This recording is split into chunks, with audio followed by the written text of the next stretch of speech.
अस्सलाम वालेकुम। आप सब कैसे हैं? उम्मीद करता हूँ ठीक होंगे। आप पहले ये वीडियो देखें, उसके बाद बात करते हैं।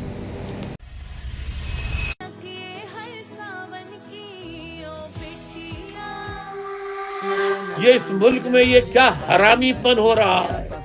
इसे हरामीपन ना कहा जाएगा तो हलालीपन कहा जाएगा। आदिया जी मेरी सोनी सवानी जी मेरी बग्गो जी मेरी बुलबुल जी ठीक हैं। जी। नाज़रीन, ये देखें कि ये अल्फाज लोगों के दिलों में घर कर चुके हैं। इतने प्यारे अल्फाज और इतने प्यारे अंदाज से ये अपनी बीवी को बुलाते हैं कि दुनिया हैरान हो जाती है। रातों रात ये जोड़ा सोशल मीडिया पर वायरल हो जाता है। धोखेबाज हो आप लोग। गाइस ये तो धोखेबाज है। ये गाना नादिया गा ही नहीं रही है। करूँ 25,000 की नौकरी करूँ, हो जाएगा सब उसमें। हो जाता मेरी बहन की शादी, हो जाती मेरी भाई की शादी, मेरे बाबा का बाईपास का ऑपरेशन हो जाता, मेरी मम्मा की मेडिसिन के खर्चे आ जाते। क्या होता मुझे बताएं। शैतान तुम्हें तंगदस्ती का खौफ दिलाता और बेहयाई के काम करने को कहता है।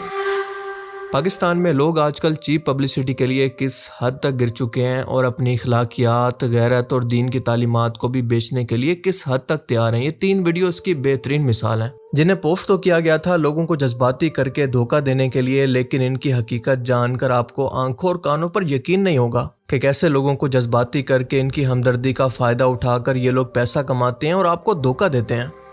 हमारी पहली वीडियो है इंटरनेट पर वायरल होने वाली एक सीसीटीवी वीडियो की, जो कि बहुत ही ज़्यादा जज्बाती मंजर रखती है, क्योंकि इस वीडियो में देखा जा सकता है कि एक डाकू दुकान के अंदर दाखिल होता है और दुकानदार को मारना शुरू कर देता है कि पैसे और सब कीमती चीज़ें निकालो यहाँ पर। बार बार उसे मारता रहता है और इसी दौरान दुकानदार के पास बैठी इसकी छोटी सी बेटी, जिसके हाथ में लॉलीपॉप होता है, वो इस मार खाते बाप को देखकर अपना लॉलीपॉप उस डाकू की तरफ करती है कि ये लो, अब ये भी ले लो, लेकिन मेरे बाप को छोड़ दो। अब इस छोटी बच्ची की ये मासूमाना हरकत देखकर डाकू भी शायद कोई बेटी वाला था तो उसको इस पर बहुत रहम आता है। वो जज्बाती होकर इस छोटी बच्ची को चूमता है और फिर सब सामान वापस करके इस दुकान को छोड़कर चला जाता है। अब बच्ची की इस मासूमियत को देखकर और बाप की बेबसी को देखकर आवाम इस वीडियो से इतना जज्बाती होती है कि धड़ाधड़ इसको शेयर करना शुरू कर देती है और लोग कमेंट करना शुरू हो जाते हैं कि वाकई बेटियां बाप की तकलीफ के लिए सब कुछ कुर्बान करने के लिए तैयार हो जाती हैं, बाप से बेइंतहा मोहब्बत करती हैं, जो कि बिल्कुल सही भी है। इसके अलावा कोई लिखता है कि डाकुओं की भी अपनी न जाने क्या मजबूरियां होती होंगी जो ये इस तरह के कामों में पड़ जाते हैं। अब शुरू में जब मैंने भी इस वीडियो को देखा तो लगा कि शायद ये कोई AI जनरेटेड वीडियो है, क्योंकि इस तरह की लो क्वालिटी रेजोल्यूशन की वीडियोस आमतौर पर AI जनरेटेड ही होती हैं। लेकिन जब मैंने बहुत गौर से इसकी डिटेल्स पर गौर किया तो मुझे फ़ौरन से समझ में आ गया कि ये बस पैसे कमाने और लोगों को जज्बाती करने के लिए एक स्क्रिप्टेड वीडियो है, यानी एक फेक वीडियो थी। और मुझे शक इस तरह से हुआ कि वीडियो के आखिर के अंदर हम देखते हैं कि जब डाकू इसकी बेटी की तरफ बढ़ता है तो वो बंदा कुर्सी पर बैठा आराम से अपने बाल को सीधा करने लगता है। ज़रा सोच कर देखें कि एक डाकू जिसके हाथ में असला भी है, आपको मार रहा है, आपके पैसे छीन रहा है और अचानक से आपकी बेटी की तरफ बढ़े इसको पकड़ने के लिए और आप इस पर कोई रिएक्ट भी ना करें, बस अपने बाल सीधे करें, ये पॉसिबल नहीं हो सकता। और इसी चीज़ ने मुझे इस वीडियो की छानबीन पर मजबूर किया और गेस व्हाट के मेरा शक बिल्कुल ठीक निकला, क्योंकि ये वाकई एक फेक और स्क्रिप्टेड वीडियो थी जो कि सिर्फ व्यूज़ और पैसे कमाने के लिए जानबूझकर बनाई गई थी। दरअसल ये एक पूरा ग्रुप है जो कि इसी तरह की वीडियोस बनाता है और अपने यूट्यूब चैनल पर मुसलसल इसको इसी तरह से पोस्ट करता रहता है, यानी जज्बाती मनाजिर फिल्माकर, मतलब एक खास सिचुएशन को लेकर जज्बाती माहौल पैदा करके इसको CCTV फुटेज बनाकर लोगों के सामने पेश करता है, बिना लोगों को ये बताए कि ये फेक है या फिर ड्रामा है। और अगर आप इनके YouTube चैनल पर जाकर देखें तो इनकी इसी शॉर्ट वीडियो पर 1 मिलियन से ज़्यादा व्यूज़ भी आ चुके हैं और पूरे चैनल पर इसी तरह की स्क्रिप्टेड वीडियो की भरमार थी और लोगों की हमदर्दी और जज्बात को एक्सप्लॉइट करके पैसा कमाना इनका मकसद था। कोई अखलाकियात, कोई एथिकल वैल्यूज़, लोगों को धोखा देना, झूठ बोलना इनके लिए कुछ मैटर नहीं करता, बस व्यूज़ और पैसा आना चाहिए।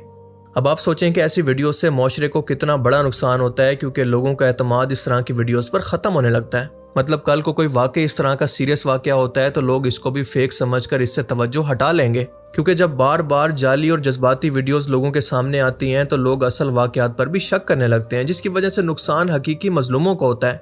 जज्बाती मैनिपुलेशन आम हो जाता है। किसी की हमदर्दी को एक्सप्लॉइट करना एक बहुत बड़ा नफ्सियाती जुल्म है, क्योंकि इस तरह के मेंटल लेवल की वजह से झूठ को सच और सच को झूठ समझा जाने लगता है। जराइम और इखलाकी हदूद का मजाक बनने लगता है, क्योंकि हम देख सकते हैं कि डाकू बच्ची को चूम रहा है और बाप आराम से बैठा है।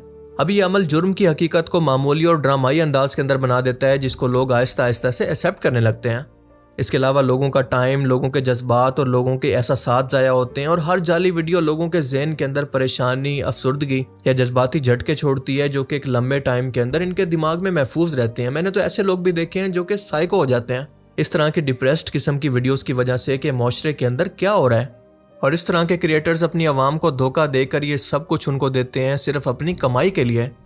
अब ये तमाम हरकतें करने वाले जाहिर है कि मुसलमान हैं और इस्लाम के अंदर झूठ बोलना और फ़रेब देना इंतहाई सख्ती से मना है। रसूलुल्लाह सल्लल्लाहु अलैहि वसल्लम ने फरमाया कि झूठ मुनाफिकत की निशानियों में से है, यानी फेक ड्रामास बनाकर लोगों को रुलाना, इनको धोखा देना, व्यूज़ के लिए झूठ बेचना, ये सब कुछ हराम काम है। लोगों के जज्बात से खेलना जुल्म है और इस्लाम के अंदर जुल्म की कोई गुंजाइश नहीं है, क्योंकि जज्बाती तौर पर लोगों को एक्सप्लॉइट करना भी जुल्म की एक शक्ल है। और सबसे बढ़कर के इस तरह की वीडियोस की कमाई भी हराम होती है। अब जरा इस धोखेबाज को देखें जो कि टिकटॉक पर अपनी इन लाइंस की वजह से बहुत ही वायरल है। नादिया मेरी बग्गो। अब पहले तो ये लड़का टिकटॉक पर लिप सिंक की वीडियोस बनाकर वायरल होने की, मशहूर होने की बहुत कोशिश करता है, लेकिन बात नहीं बनती। आखिर फिर जाकर इसको समझ आई कि ये टिकटॉक है और अगर यहाँ पर मशहूर होना है तो कोई बेहूदगी करनी पड़ेगी, कोई फाशी या फिर किसी लड़की की कोई गैर मामूली हरकत इसे रातों रात मशहूर कर सकती है। और जाहिर है कि इसका अंदाजा बिल्कुल ठीक था, क्योंकि टिकटॉक पर आज मेजॉरिटी के अंदर इसी तरह की आवाम मौजूद है।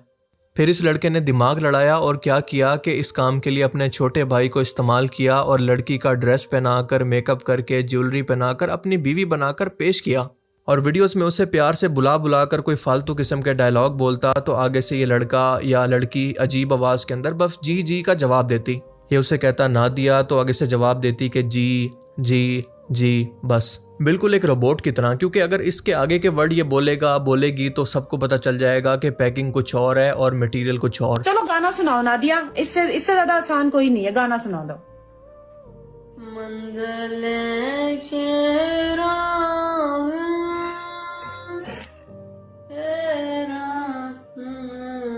नादिया को बोलो गाना गाइए। कौन गाना गा रहा है? नादिया गा रही है। तो नादिया सामने आए। आप थोड़ा सा साइड पे हो जाए। छुड़ान, हम आप में इंटरेस्टेड नहीं, हम नादिया में इंटरेस्टेड है। नादिया आप गाना गाएं, आप गाएं नादिया जी।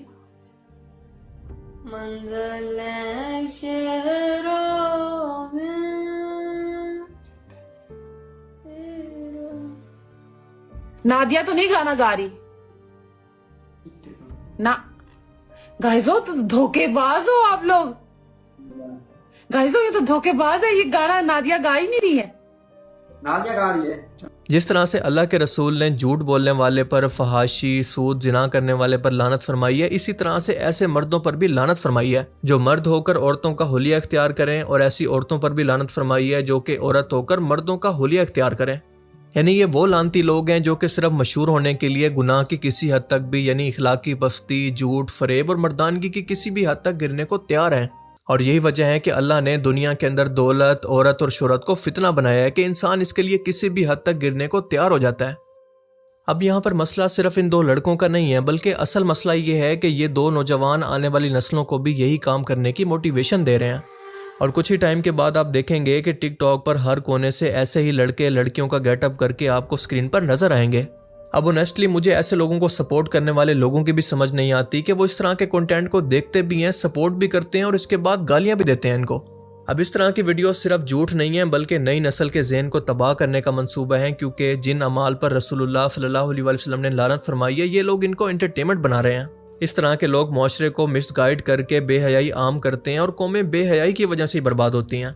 क्योंकि 15-16 साल के बच्चे जो कि आने वाले टाइम के अंदर सोशल मीडिया पर मशहूर होना चाहते हैं, इनको देखकर ये समझेंगे कि सबसे ज़्यादा तेज़ मशहूर होने का बस यही तरीका है।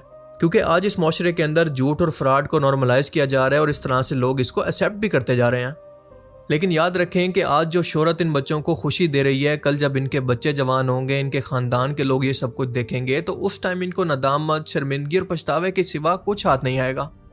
अभी भी वक्त है कि ये लोग अपने गुनाह से तौबा करके अल्लाह से माफ़ी मांगें और ये सब कुछ छोड़ दें, वरना अल्लाह की नाराज़गी बहुत जल्द इनकी शोहरत को ज़िल्लत के अंदर बदलने में ज़रा भी देर नहीं लगाएगी।